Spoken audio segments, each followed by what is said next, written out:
Evangelho, domingo da primeira semana do tempo da Quaresma. O Senhor esteja convosco, Ele está no meio de nós. Proclamação do Evangelho de Jesus Cristo, segundo São Mateus. Glória a vós, Senhor. Naquele tempo o Espírito conduziu Jesus ao deserto para ser tentado pelo diabo. Jesus jejuou durante 40 dias e 40 noites, e depois disso teve fome.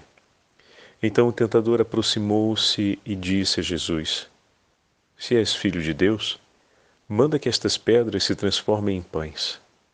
Mas Jesus respondeu: Está escrito, não só de pão vive o homem, mas de toda palavra que sai da boca de Deus.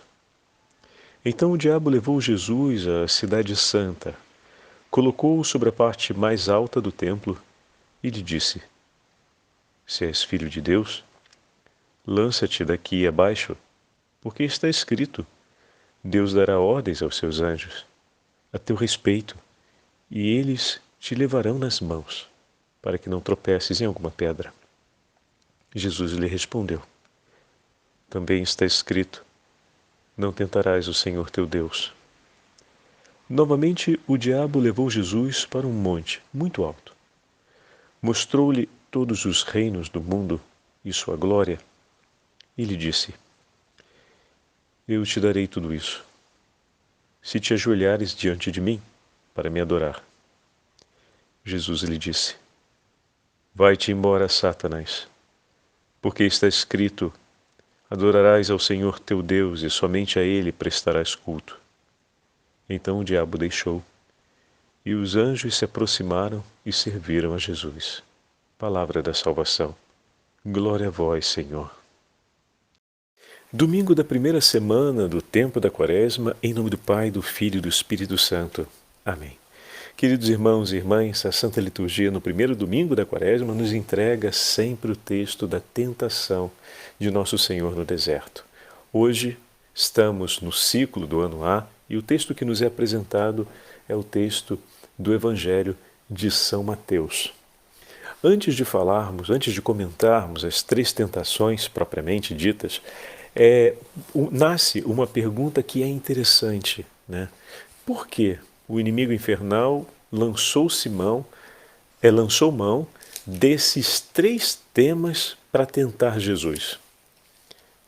O deserto, o alto do templo, que diante dele tem a esplanada, e os reinos, uma alta montanha de onde se poderia ver todos os reinos do mundo. Por que esses três, exatamente esses três? A gente vai tentar explicar um pouquinho a razão dessa escolha e vamos para isso lançar mão do texto de um historiador judeu que escreveu sobre o tempo de Jesus. Então, se chama Flávio Joséfo. Os seus escritos são os escritos de um historiador propriamente, né? Do período mais próximo ao período de Nosso Senhor. E ele, através desses textos de Flávio Joséfo, conseguimos recolher algumas coisas muito pertinentes para entendermos bem aquilo que o inimigo infernal lança a mão para tentar Jesus. E digo para vocês uma coisa, não há nada de novo. Já no livro do Gênesis, que ouvimos na primeira leitura de hoje, vemos exatamente a mesma coisa. Em síntese, cumprir a vontade de Deus com as suas consequências ou fazer uma outra vontade que lhe possa ser mais agradável e satisfatória. Mas atenção, porque a vontade de Deus é sempre satisfatória ao coração do homem, porque nela está o melhor para o coração do homem. Então nós vamos entender já isso, mas antes vamos colocar essas premissas que vão nos dar algumas luzes muito pertinentes. A tradição dos antigos judeus acabou criando uma expectativa fantástica acerca da vinda do Messias. Isso não é uma coisa estranha da gente entender. Como assim uma expectativa fantástica? Sempre partindo da lei e dos profetas, o povo de Israel, ao longo do tempo, contando e recontando modificando e adaptando, inserindo outras coisas e elementos, foi gerando uma expectativa fantástica à vinda do Messias. Como é que a gente percebe isso no nosso tempo, Padre Fábio? Só aconteceu naquela época? Veja quantas histórias da vida dos santos acabou sendo transformada dessa mesma forma. De maneira que, muitas vezes, olhamos para alguns santos que parecem ser fora da humanidade. Quando, na verdade, a vida, a hagiografia, ou seja, a história escrita da vida de cada um dos santos, que nós podemos recolher, não mostram outra coisa senão a mesma verdade. Eles escolheram praticar o Evangelho. A vida dos santos é um testemunho da prática do Evangelho, ou seja, eles escolheram viver o Evangelho de Cristo e suas consequências, e nada mais. Em outras palavras, eles fizeram a mesma escolha que Jesus fez no momento das tentações e em toda a sua vida. Eles fizeram a escolha que Eva não soube fazer e que Adão, por desgraça, a seguiu na mesma escolha que ela fez. Mas os santos fizeram uma escolha contrária. Escolheram com Cristo o que Cristo escolheu hoje e por toda a sua vida. Então, é importante termos isso presente. Por exemplo, se vamos olhar a história da vida de Santo Antônio, vamos ver o Evangelho ali narrado de uma maneira singular, mas em toda a sua pertinência. Santo Antônio viveu. Mas quantas histórias fantásticas foram criadas a respeito de Santo Antônio, sobretudo em relação à relação do povo com Santo Antônio, a ponto da imagem ser colocada até dentro do freezer, de cabeça para baixo debaixo da cama. Não é verdade? Meu Deus do céu, que doideira, a gente pode falar assim, né? Como essas coisas aconteceram?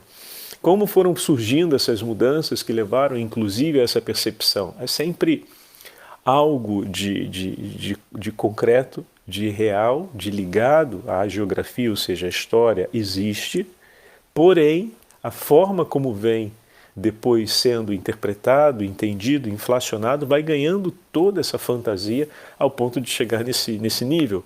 Que Santo Antônio é aquele que intercede pelas necessidades dos que pensam em esposar-se, ele que foi um grande defensor da comunhão entre as famílias e, sobretudo, do perdão e da reconciliação, a fim de que os vínculos a fim de que a vingança não se tornasse um vínculo entre as famílias para sempre, ou seja, o sangue derramado será em continuação derramado em pagamento ao mal que foi feito. Santo Antônio foi um grande pregador da misericórdia e da reconciliação, né? Por isso ele reza, ele é chamado em intercessão por todos aqueles que vivem um problema familiar. Ele foi um dos que ajudou muito em sua vida, através da caridade, da pobreza, a cuidar dos mais necessitados, sem permitir que homens e mulheres fossem condenados por uma dívida que não conseguiam pagar, mobilizando que tantos outros realizassem obras de caridade, a fim de que aquela pessoa não terminasse condenada pelos seus débitos. Então ele age em favor daqueles que têm necessidades financeiras, age sim. Ele nunca teve uma palavra de contrariedade, de ofensa a Deus e ao próximo em seus lábios. O Senhor deu a ele essa graça da pureza no falar, e ele viveu e ensinou isso, sim. Então, percebam, né? Eu estou usando apenas isso como exemplo para entendermos como esse fenômeno vai acontecendo, porque na medida em que a lei e os profetas vai sendo pensada, uma tendência nossa é sempre adaptar o que Deus nos fala ao que nós queremos e a forçar que uma outra vontade ganhe predileção, vigor e presença sobre aquela que é a vontade de Deus. Então, não foi diferente naquele período e por isso foi criada uma expectativa popular muito difusa e repetida, mas bem distante daquilo que o próprio Deus escolheu para si a respeito do Messias. E o diabo se aproveitou disso para tentar Jesus. Como? Alguns grupos naquele período pregavam ao povo para irem ao deserto regularmente, porque Deus repetiria os prodígios realizados outrora no deserto em relação ao maná, para aqueles que lá estivessem. Então, de fato, o Senhor depois vai cumprir, no deserto a multiplicação dos pães. Não é o maná, mas é a multiplicação dos pães. E não é para si, como nós vamos ver já já, mas como ato de amor, para que os homens não caíssem, não perecessem no deserto depois da pregação, pudessem seguir o caminho, a fim de que a palavra de Deus, que foram nutridos no deserto com a pregação de Jesus, pudessem colocá-la em prática. Então o Senhor faz a multiplicação dos pães, nós vamos falar disso já já. Outros grupos diziam para se reunirem em oração diante da esplanada do templo, porque Deus desceria ali prodigiosamente e o seu Messias então tomaria o poder sobre o mundo. Flávio Josefo nos traz essas narrativas daquele período. E o diabo se vale disso e propõe que Jesus corresponda à expectativa dos homens para ser acolhido, aceito e aclamado por eles. Olha que interessante. Ele vai lançar mão exatamente desses 3 pontos para tentar propor a Jesus que corresponda às expectativas dos homens, para ser acolhido, repito, aceito e aclamado por eles. Em outras palavras, fazer o que eles esperam ou limitar-se a fazer a vontade de Deus. Eis a questão. E Jesus escolhe cumprir a vontade do Pai e suas consequências. A primeira tentação, transformar as pedras em pães, acontece no deserto. Olha aí, fantástico, né? Usar os dons dados por Deus em seu próprio proveito, para seu benefício. Usar o poder que tem para beneficiar a si mesmo e para dar a si a consolação e aquilo que precisa, não dependendo da generosidade e de ninguém. Entretanto, tudo Jesus usa por amor dos homens. Os milagres, a multiplicação dos pães, ele vai multiplicar os pães no deserto e vai oferecer ao povo para que possam caminhar vigorosos e retornarem às suas casas. O Senhor irá abençoar a muitos. O Senhor irá realizar os exorcismos e irá libertar do poder do demônio muitos homens e mulheres que foram trazidos até Ele. O Senhor realizará em abundância sinais a fim de que o povo de Deus receba as graças do céu. Irá perdoar os pecados, tudo o que Ele recebeu, Ele coloca em favor dos homens. Tudo o que Ele recebeu, Ele oferece por nós. Nada do que Deus lhe deu, Ele aplica em proveito próprio, a ponto dos notáveis de Israel e dos soldados aos pés da cruz de Nosso Senhor, como estamos meditando na Via Sacra, às sextas-feiras, falarem para Ele: muito bem, você que salvou a muitos, salva a si mesmo agora. Queremos ver se Deus vai te ouvir e vai vir salvar você agora. Tudo que o Pai lhe deu, Ele colocou por amor a cada um de nós. Eis aqui um chamado para a minha vida e para a sua vida. A lógica ou o cânone do mundo moderno, do mundo contemporâneo, nos diz que nós precisamos aplicar tudo em nosso próprio favor, que nessa vida tudo deve ser aproveitado e se deve ser trabalhado de alguma forma em benefício de si mesmo, a ponto de ser um constrangimento você viver sob a palavra de um outro. E que a autonomia, nesses termos, de ter tudo orientado para si mesmo e na declaração de uma liberdade sobre si e sobre o que se quer, ser quase um cânone inviolável, uma lei que não pode ser violada na sociedade contemporânea. E o que Jesus faz? Tudo o que Ele tem, tudo o que Ele recebe, Ele coloca em gesto de generosidade e entrega por cada um de nós. Tudo que Deus me deu, eu coloco em favor de meus irmãos, em resposta de gratidão ao meu Deus. Nada eu tomo para mim, Senhor, mas tudo ofereço por amor a Ti e por amor ao próximo. Estamos dentro do Evangelho da semana passada, vocês lembram? Não desistir de fazer o bem e dar a outra face, não desistir da generosidade por causa da ingratidão e oferecer o manto, não desistir do peso que é muitas vezes cuidar da outra pessoa e abandonar aquele que precisa de ajuda, mas caminhar um pouco mais ao lado dele, como o Senhor fez por nós. Ele fica do nosso lado para que a gente não deixe de entregar por amor ao nosso irmão tudo aquilo que por amor recebemos de Deus. A segunda tentação, lançar-se do alto do templo, do pináculo do templo, significa lançar-se exatamente sobre a esplanada do templo.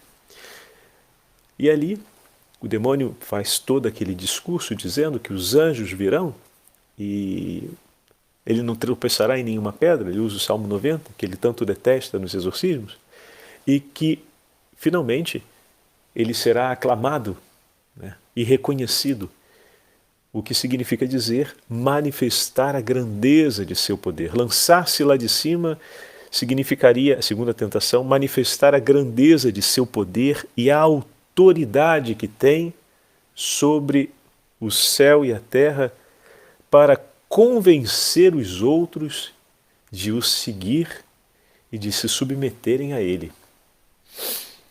Porém, Deus escolheu manifestar seu amor de maneira discreta. O poder de Deus se revela na grandeza do seu amor. Muito pode quem muito ama. Não se esqueçam de Santa Escolástica. Não se esqueçam de São Miguel Arcanjo.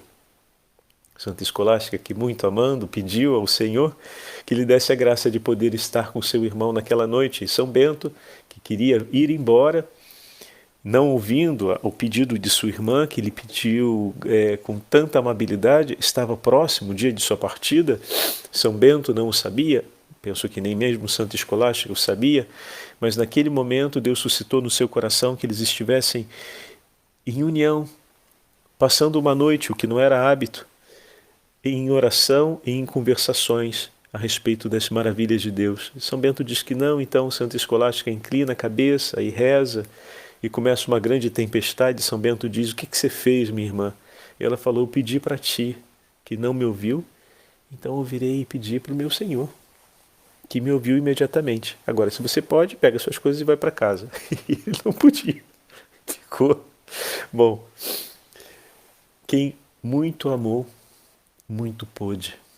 Santa Teresa d'Ávila também vai recuperar essa frase ao seu tempo. E São Miguel Arcanjo é um arcanjo que está agora no ápice da hierarquia dos anjos, porque no tempo da crise, em que o inimigo infernal e todos os anjos que o seguiram na apostasia contra a vontade de Deus se levantaram, aquele que muito amou venceu e foi colocado como chefe do exército celestial.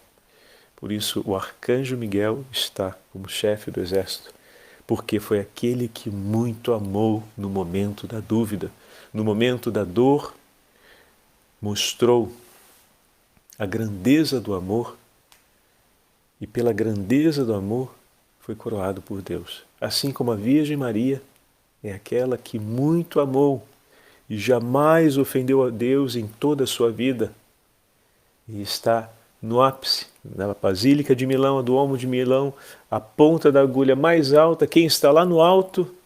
A Virgem Maria. Deus escolheu manifestar seu poder e sua autoridade através do amor e da misericórdia, amando até o fim, perdoando, abençoando, percorrendo vales e colinas atrás da ovelha perdida. o poder do amor escondido aos olhos daqueles que buscam o imediato e o espetacular, mas visível para quem tem fé e busca ter, através da fé, um coração manso e humilde.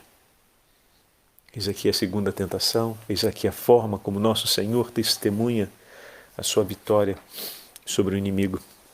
A terceira tentação, dominar sobre tudo e sobre todos. O inimigo leva no alto do monte, mostra e diz: se me adorares, se você se prostrar aos meus pés, terás tudo, porque tudo isso me foi entregue. Então aqui temos mais uma vez o mentiroso falando mentira. Vamos entender.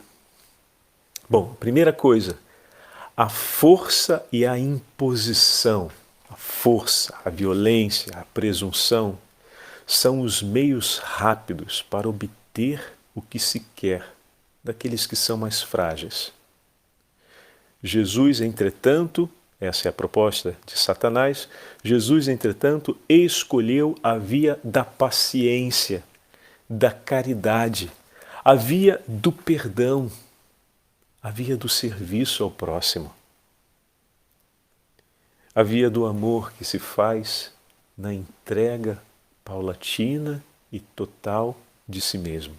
O Senhor escolheu dominar, ou melhor, conquistar pelo serviço, pelo amor, através da caridade. Os reinos da terra não pertencem a Satanás, é importante deixar isso bem claro. Mas a arrogância, a violência, a presunção que os dominam, sim, isso é seu. E se ali estão, foi porque os homens, de alguma forma, escolheram isso para ter sobre o mundo e os reinos domínio sobre tudo. Satanás está sempre pronto a oferecer a violência, o ódio, a presunção a quem lhe pedir, para que possam dominar sobre os outros e ter sobre esse mundo poder e glória. Por essas coisas estarem ali, ele abusivamente roga um direito de propriedade sobre elas. Isso me foi entregue. Se me foi entregue, é meu. Não. Teu é o ódio, a violência, a presunção que está ali. Mas a partir do momento que esses corações escolhem Cristo, tudo o que pertence ao demônio vai sendo retirado. E o legítimo Senhor de todas as coisas volta a também legitimar, através do coração daqueles que escolhem, o seu poder e realizá-lo sobre todas as coisas. Como é importante que o nosso coração rejeite e se oponha a toda força, violência e presunção, que vai nos levar depois à soberba e ao orgulho, por último, né? Que muitas vezes vem oferecido a nós. Seguir o caminho e o itinerário do serviço, do amor e da caridade. São João Maria Vianney contava uma história a respeito de um homem que tinha muito medo de cair em tentação por causa das insídias do inimigo infernal. E dizia, mas 1/3 dos anjos caíram juntamente com ele. E eu tenho muito medo de, num momento da minha vida, cair e não conseguir me levantar. Então, o sacerdote a quem ele trazia essa preocupação disse para ele que toda vez que o inimigo infernal vier fazer uma proposta ao seu coração, uma tentação, né, não deixe de imediatamente rejeitá-la, como fez Jesus. E tome consigo aqueles instrumentos que Jesus já nos entregou para que a gente consiga cumprir esse ato de rejeição, porque ninguém vai conseguir escolher a vontade de Deus e nela permanecer sem ajuda. Sem a ajuda, nenhum de nós conseguirá ficar de pé. É preciso renunciar às insídias do inimigo infernal, e a toda ocasião de pecado. Mas é preciso também saber pedir ajuda, reconhecendo a nossa fraqueza, que muito rapidamente abandonamos a Deus e muito rapidamente podemos nos desanimar. É preciso pedir ajuda. E ele lança esses 3 elementos para ele. A primeira coisa, depois de renunciar, faça o sinal da cruz com muita devoção e diga: meu Jesus, ajuda-me. Em seguida, pede ao teu anjo da guarda que te defenda e que venha ficar do teu lado, para que você não se esqueça das coisas de Deus e tenha um coração sensível a elas, porque junto com a tentação, o Senhor também manifesta a sua beleza e a sua presença. E que o teu anjo da guarda te ajude a ver e a reconhecê-las. Olha que lindo, né? A gente reza pouco ao nosso anjo da guarda. Temos um hábito de fazer isso só ao meio-dia. Quando se reza o Ângelus, vamos alargar mais esse diálogo, essa oração do Santo Anjo da Guarda. E por último ele diz: não te esqueça de pedir a companhia da Virgem Maria, sobretudo nos momentos da tentação, a fim de que sua mãe lhe defenda e lhe proteja, porque cada vez que ela se aproxima de nós, o inimigo infernal se afasta apavorado. Mas a gente precisa pedir o socorro de Maria. A gente precisa pedir a companhia da Santa Mãe. E com esses 3 elementos, com essas 3 armas, com essas 3 bênçãos que o Senhor nos dá, com essas 3 ajudas, conseguiremos combater contra as tentações. Então aqui está uma proposta para o início dessa nossa primeira semana da Quaresma. Que o Senhor nos abençoe, que a exemplo de todos os santos e santas de Deus, nós escolhamos o Evangelho com toda a sua consequência, e que olhando o testemunho de Jesus nas tentações de hoje e olhando também o testemunho de todos os dons que o Senhor nos oferece, possamos perseverar no nosso caminho de fé, no nosso caminho cristão, unidos a Cristo. O Senhor esteja convosco, Ele está no meio de nós. Pela intercessão da Beatíssima Virgem Maria e dos santos anjos da guarda, abençoe-vos o Deus Todo-Poderoso, Pai, Filho e Espírito Santo. Amém.